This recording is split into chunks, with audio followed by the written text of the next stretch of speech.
Bonjour à tous et bienvenue sur le plateau de C'est l'invité, l'émission hebdomadaire de la rédaction. Notre invité aujourd'hui, c'est Sébastien Gapin, le président de l'Union des constructeurs et aménageurs de Charente. Bonjour. Bonjour. Merci d'avoir accepté notre invitation. Deux sujets d'actualité qui justifient votre présence sur ce plateau aujourd'hui. Tout d'abord, nous allons faire un point sur le marché de la construction en Charente. Et puis l'autre événement d'actualité, c'est le salon de l'immobilier qui a lieu le week-end prochain. Peut-être pour poser les choses, si vous le voulez bien pour commencer, est-ce que vous pourriez nous rappeler ce que c'est que l'UCA 16 ? Quel est son but ? Quelle est son ambition ? Je vous remercie également pour l'invitation. Donc l'UCA 16, c'est vrai que c'est important de connaître un petit peu l'origine de l'Union. L'UCA 16, c'est l'Union des constructeurs aménageurs, comme vous avez pu le dire, donc de la Charente. Cette union a été créée en 2018. En revanche, l'Union des constructeurs et aménageurs et promoteurs existe depuis 1990. On va dire même plutôt début 91, date à laquelle le contrat de construction de la maison individuelle a été créé.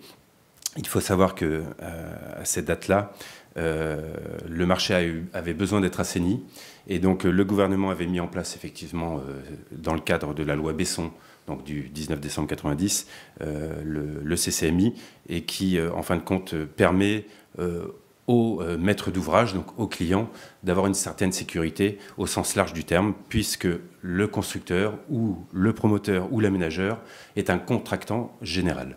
Mais l'idée de regrouper des constructeurs et des aménageurs dans une même association, vous êtes des concurrents les uns les autres, les membres. Alors, quoi ça sert exactement ? Oui, on est des concurrents, cependant on est également des confrères. Et dans le tissu local charentais, il est important de faire face, de faire front ensemble, plutôt que de se tirer dans les pattes, comme on dit. Il est important effectivement de partager nos expériences, de partager nos efforts et d'avoir un lien avec le tissu local, notamment au niveau des institutions. Les membres, nous sommes 13 membres qui constituent l'UCA 16 donc en Charente. On se réunit une fois par mois et demi. On a mis en place une campagne pub. Je pense que on va en parler. Voilà. On peut en parler effectivement. On en parlera si vous le souhaitez.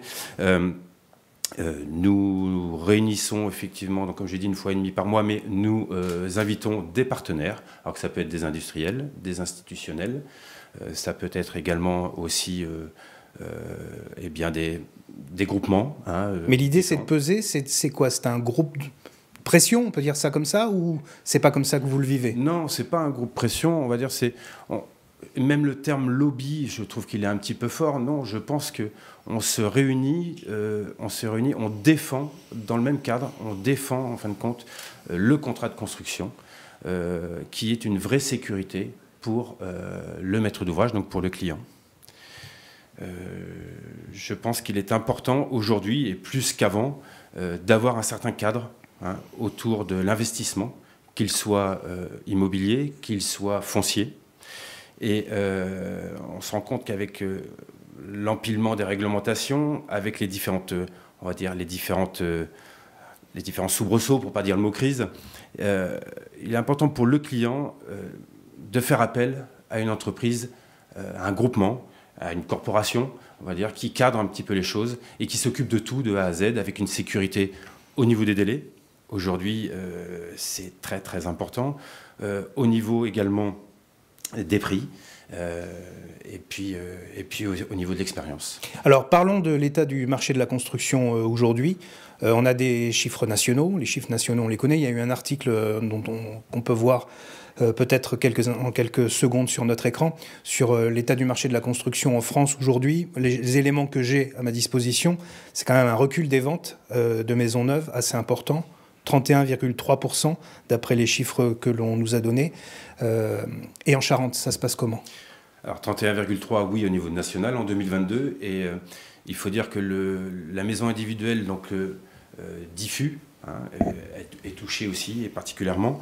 Mais il faut dire qu'il y a des vraies raisons, outre effectivement le Covid, la guerre en Ukraine, tous ces points-là qui sont venus effectivement accélérer la décrue.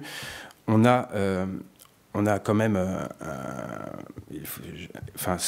comment dire, en Charente également, on est impacté, mais c'est surtout, excusez-moi, lié à la RE 2020.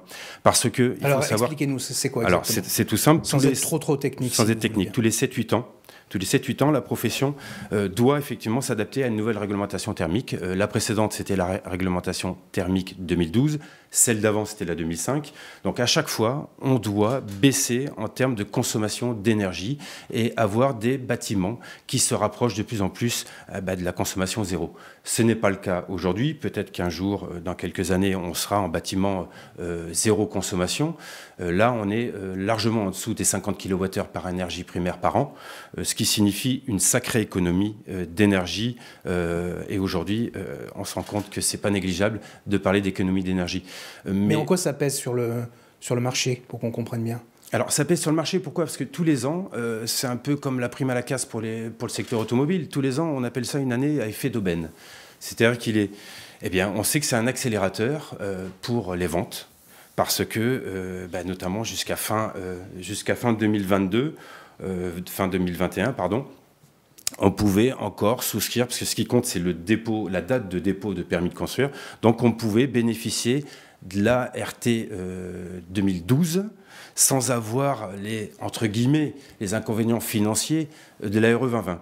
Cependant, aujourd'hui, ce n'est pas un inconvénient de basculer en RE 2020, parce que l'avantage de la RE 2020, c'est que ça permet de faire des économies d'énergie encore plus importantes qu'avec la RT 2012. Donc, il est important de s'appuyer sur... et le constructeur, je parlais de l'UCA 16, je parlais effectivement que nous sommes des entreprises structurées, les constructeurs. L'UCA 16, c'est une des rares corporations qui sait répondre à l'empilement des réglementations, et ce, depuis de nombreuses années. Un autre point qui est souvent mis en avant, les difficultés d'accès au crédit. Est-ce que vous le voyez auprès de vos clients, que c'est aussi un frein important à la construction ? Alors, ça l'a été, ça l'est encore un peu, mais ça l'est beaucoup moins. Et ça l'est beaucoup moins, pourquoi? Parce que, comme vous le savez, la Banque de France donc, a calé le taux d'usure, non pas au trimestre, mais mensuellement. Ce qui permet effectivement, et puis en plus il l'a augmenté, là on est passé pour les prêts qui sont au-delà de 20 ans à 4%. Au niveau du taux d'usure, quand on sait qu'aujourd'hui on est à 3,20, 3,30 en moyenne, mais là je laisserai plutôt les banquiers apporter un éclairage un peu plus précis sur ce point. Donc là, le fait que ce soit passé au mois, ça permet à certains dossiers de basculer favorablement. Vous le sentez vraiment là auprès de vos clients ces dernières semaines, depuis le début de l'année? Vous avez senti ce changement? On sent qu'il y a moins de refus et qu'il y a un peu plus... de positif à ce niveau-là, et je pense qu'il va falloir, je pense que c'est important de vouloir faire construire, parce qu'on n'est pas à l'abri d'une augmentation des taux dans l'avenir. On n'est pas à l'abri aussi, effectivement, de voir cette période de transition énergétique évoluer encore pas dans le bon sens. Donc je pense qu'il est important de se caler sur ces taux qui sont quand même, il ne faut pas l'oublier, relativement bas, et même très très bas, parce que dans les années 2000, on était autour des 5-6%. Là, on est à 3%, 3,2, 3,3%. On est encore très bas. Le prix des matériaux, ça pèse aussi, ça limite le nombre de projets qui souhaitent se lancer? Alors, ça limite, oui et non. Disons que ça peut freiner un petit peu. Cependant, on se rend compte qu'on est un petit peu dans un effet de crête. Au niveau du prix des matériaux. Certains commencent à rebaisser, notamment on voit certains aciers, alors pas tous, quand c'est assez subtil. On voit que le bois aussi a baissé un petit peu. Donc on est vraiment je pense qu'on est vraiment dans cet effet de crête. Il faut espérer voir dans un avenir, dans un moyen terme, d'autres matériaux baisser. C'est pas le cas c'est très disparate, hein. C'est pas le cas de tous les matériaux. Je pense que certains qui avaient pris du retard sont encore sur une tendance haussière. En revanche, nous restons persuadés à l'UCA 16 que, on va dire, à l'horizon de la fin du premier semestre, les choses vont s'inverser. Le coût d'une maison, ça a forcément eu un impact, cette hausse du prix du matériau. D'après les chiffres nationaux qu'on a pu obtenir, En 2018, une maison neuve, c'était en moyenne 148 000 euros. Et en 2022, 198 900, plus 37%. Est-ce que ça, c'est des chiffres que vous confirmez pour la Charente ? Peut-être pas autant que 37%. Cependant, oui, il y a une augmentation, mais qui n'est pas liée qu'aux matériaux. L'augmentation des matériaux, c'est lié aussi à la RE 2020, c'est lié aussi à l'énergie.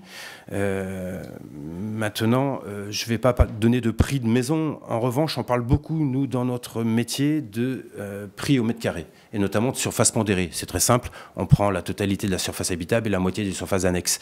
Et c'est vrai que pendant un temps, nous étions autour de 1 200 euros du mètre carré.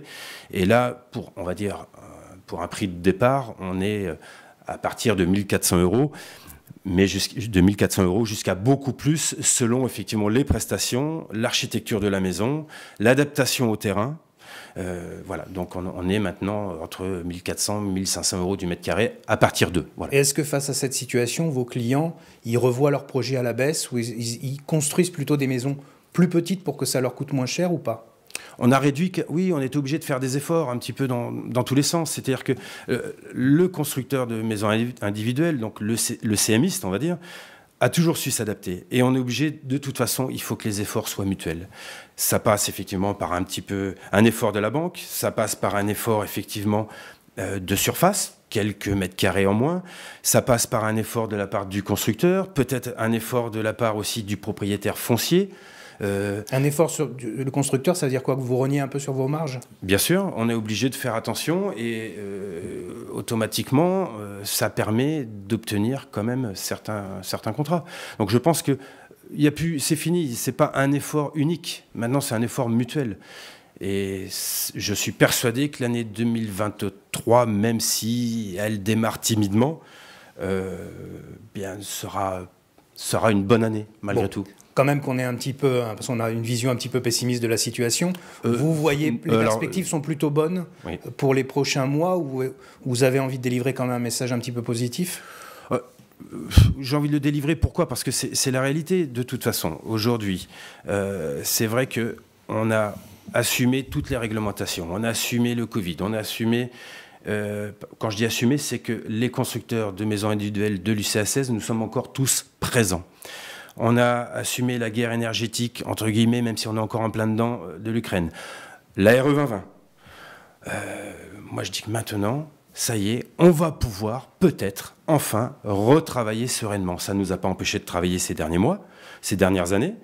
Et là, maintenant, on l'espère, avoir une certaine stabilité. Donc, oui, j'oserais dire, c'est dans ces moments de stabilité, dans ces moments d'espoir, dans ces moments, on va dire, positifs, qu'il faut venir nous consulter. Parce que on n'est pas à l'abri, je me répète, de l'augmentation des taux. On sait que les matériaux risquent à un moment donné de stagner.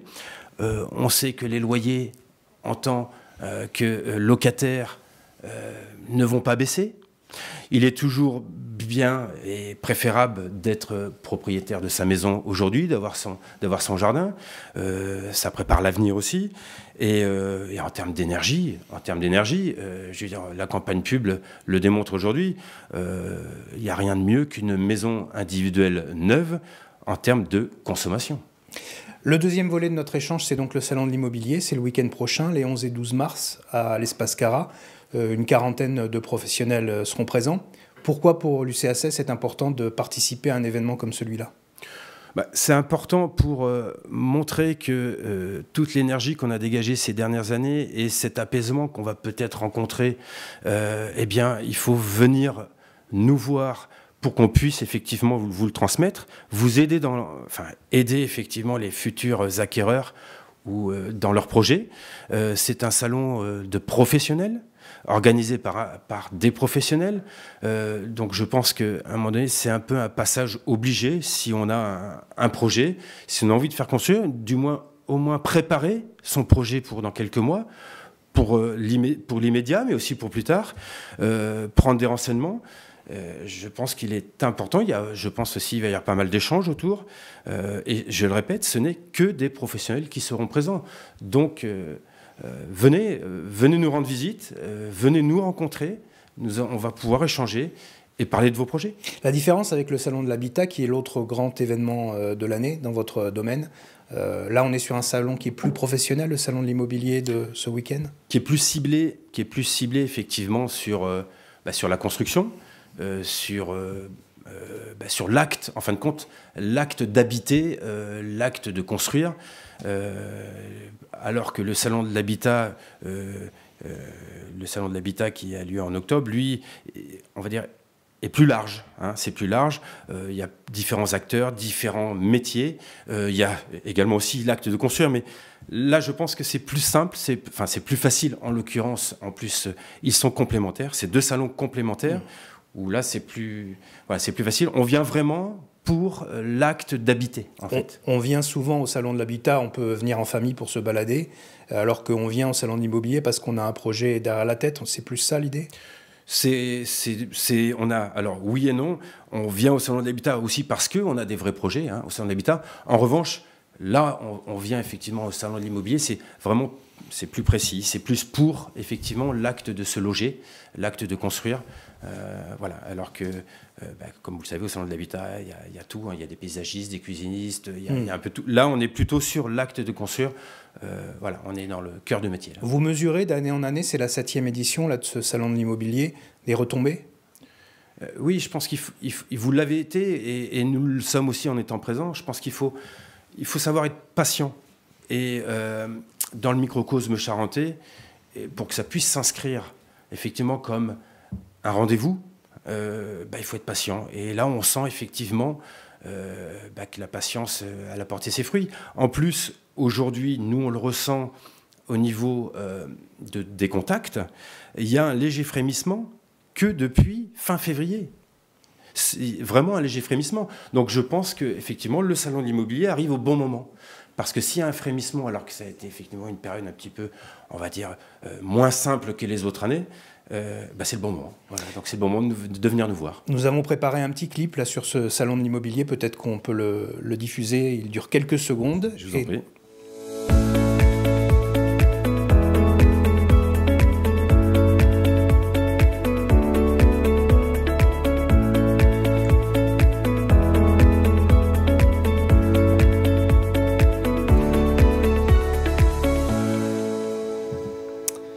Voilà donc le salon. Voilà, donc le salon de l'immobilier, ce sera donc le week-end prochain. Un petit mot, oui, votre campagne de pub. Vous avez mis pas mal d'affiches et fait de la publicité dans nos colonnes en particulier, avec un slogan que j'ai notamment lu ces derniers jours. Le prix de la baguette peut continuer à coûter du blé. Vous nous expliquez ? Bon, comme vous l'avez compris, c'est un petit jeu de mots. C'est histoire de faire une petite accroche. Mais c'est surtout pour démontrer que le fait de faire construire une maison neuve, ça permet aujourd'hui de faire de grosses économies d'énergie. Et je le répète une nouvelle fois, on est tous très sensibles à l'économie d'énergie, aujourd'hui encore plus qu'hier. Si vous le permettez, pourquoi aussi faire construire, pourquoi aussi nous rejoindre au Salon de l'immobilier. Il faut savoir qu'aujourd'hui, l'urbanisme est en train de modifier complètement le paysage des constructions. Il faut savoir dans le cadre de la loi Elan, il y a un terme qui est pas trop connu du grand public, à savoir, c'est le ZAN. Le ZAN, c'est le zéro artificialisation nette, qui à l'horizon 2030, voire plus, on devra arriver à zéro. Ça veut dire quoi ? Demain, nous n'aurons pas le droit d'artificialiser un sol, c'est-à-dire de modifier un sol de son origine, ce qui veut dire que nous ne pourrons plus, en fin de compte, faire construire n'importe où. Ça a des vertus, en revanche, ça va venir compliquer effectivement notre métier. Donc, je pense que se renseigner aujourd'hui, de vouloir faire construire, de venir au Salon de l'immobilier, ça va permettre un petit peu de faire un pied de nez et puis surtout de ne pas se retrouver dans quelques années à ne plus pouvoir faire construire une maison individuelle diffuse et de devoir effectivement être plutôt dans du collectif. Donc attention à ça, et ça va de pair, excusez-moi, avec le PLUI qui va se développer et qui va s'étendre à 38 communes, avec bien sûr, on sait, pas des contraintes, mais des adaptations obligatoires. Merci beaucoup Sébastien Gapin d'avoir répondu à notre invitation. Le Salon de l'Immobilier, c'est donc le week-end prochain, les 11 et 12 mars. Merci à tous de nous avoir suivis. Cette émission est à voir et à revoir sur charentelibre.fr. Bonne journée, merci. Merci.